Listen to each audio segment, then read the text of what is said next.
Yıllardır sürüp gelen bu iğrenç savaşın bedeli kaleme sığmaz.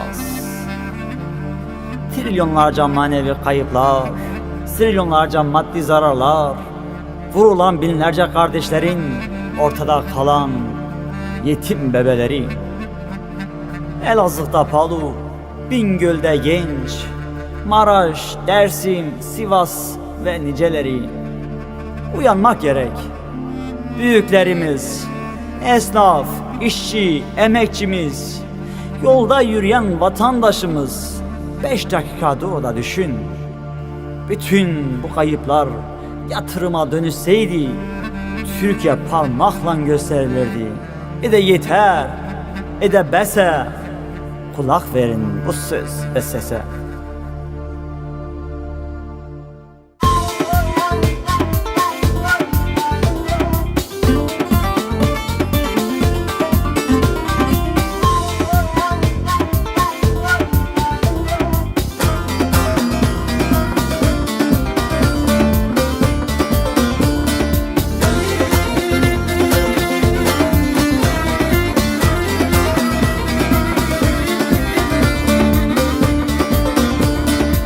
Sana senden başka dost olmaz, İtin derisinden post olmaz.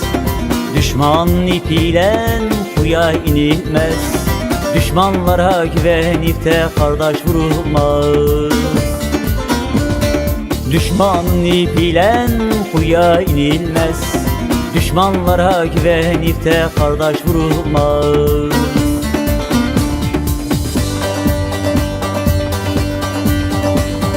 Türktür kardeştir, kardeştir, geri kalanı hep boştur.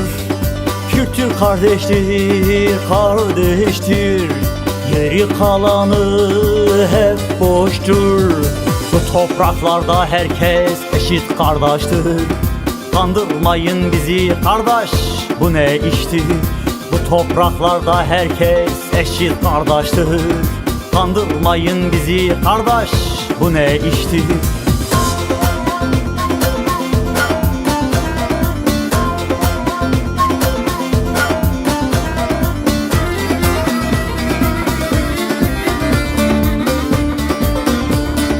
Sırt sırta verip kalkınalım, kıskandırıp düşmanı çatlatalım.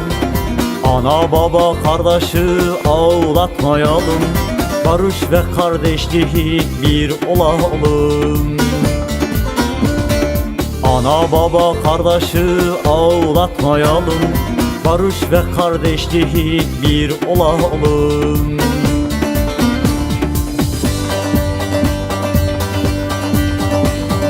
Türktür kardeştir, kardeştir, geri kalanı hep boştur. Kürttür kardeştir, kardeştir, geri kalanı hep boştur. Bu topraklarda herkes eşit kardeştir. Kandırmayın bizi kardeş, bu ne iştir?